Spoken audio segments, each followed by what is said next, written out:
Hi, my name is Angelika, and today we're going to talk about Jesus and how he is our living hope. What does that even mean? Let's start off with this. We all experience suffering. There are crosses in our lives that we have to carry. And the truth is, we all have very different crosses. For example, this season of our lives, the pandemic, has been a cross all on its own, and it's treated us all very differently. Some things have really hit us hard, like losing a loved one or having one or both parents lose a stable job. On the other hand, we've suffered in more subtle ways, like having to do school from home, not being able to go out with your friends, feeling disconnected and isolated, feeling like this pandemic is never ending.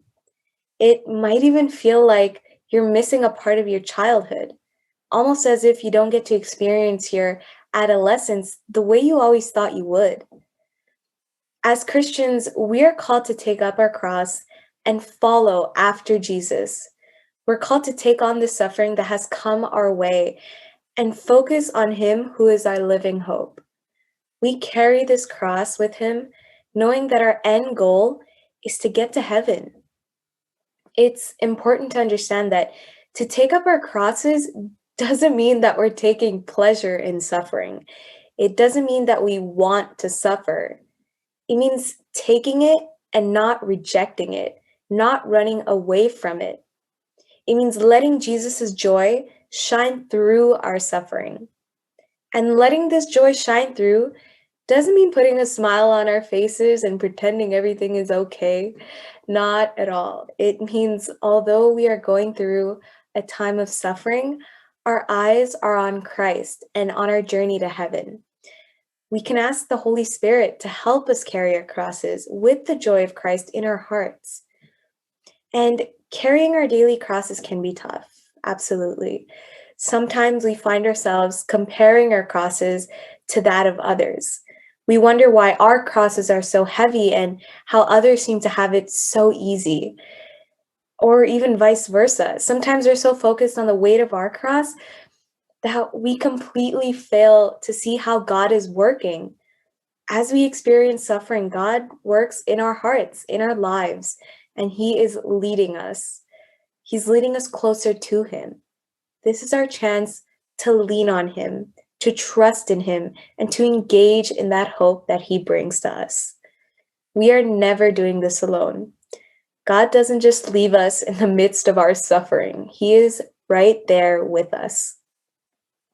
On the other hand, sometimes our pride can make us think that we don't even need anyone else, that we can carry our crosses by ourselves.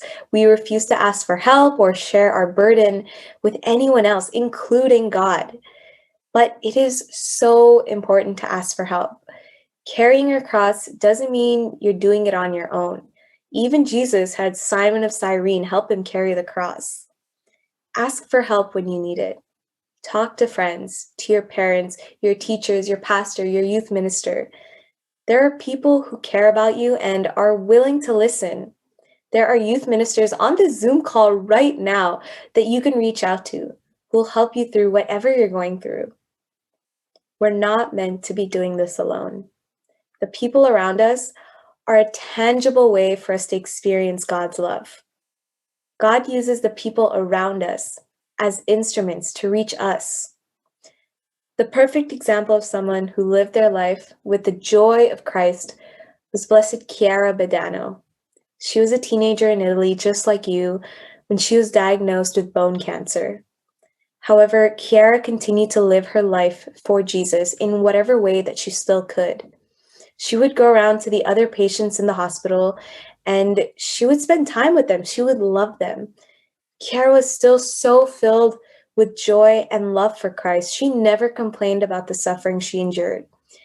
And she would offer up her suffering to God and would use it to pray for others. She embraced her suffering and carried her cross willingly, letting the joy of Christ be seen through her. She took up her cross and followed Jesus, trusting in Him, leaning on Him, and embracing the hope that He brings. We're called to do just that. But what does taking up our cross even look like for us? Well, firstly, before we get into that, it's important to understand that our crosses, our suffering, is not necessarily something we can change or swap out for another. We cannot necessarily change our situation or circumstances that we're living in, at least not always. And we can't change the way we feel either. These are things outside of our control, but we can control our actions, our words, how we look at the world, how we choose to live. As young people, we're called to be the protagonists of this world. So let's do it. Let's be proactive and take our lives into our hands. Let's not be a victim to the pandemic. Let's take control of our lives and let's live our ordinary lives in extraordinary ways. That can mean turning on your camera in a Zoom class so your teachers can make a better connection with you and have an easier time teaching. That can be exercising regularly on Zoom with your friends so you hold each other accountable. It can be reaching out to your friends and family who are isolated and feeling lonely. It can be starting off your mornings by reading the Bible, praying for your friends who are going through a hard time, getting involved at your school. And notice how I didn't name anything that was crazy or extravagant or super hard to do. Living our lives with the joy of Jesus in our hearts is simply doing little things with big love and doing it for Him. Jesus is our hope. There's heaven waiting for us through all this suffering. Don't lose sight of Him. So I'll end off with this.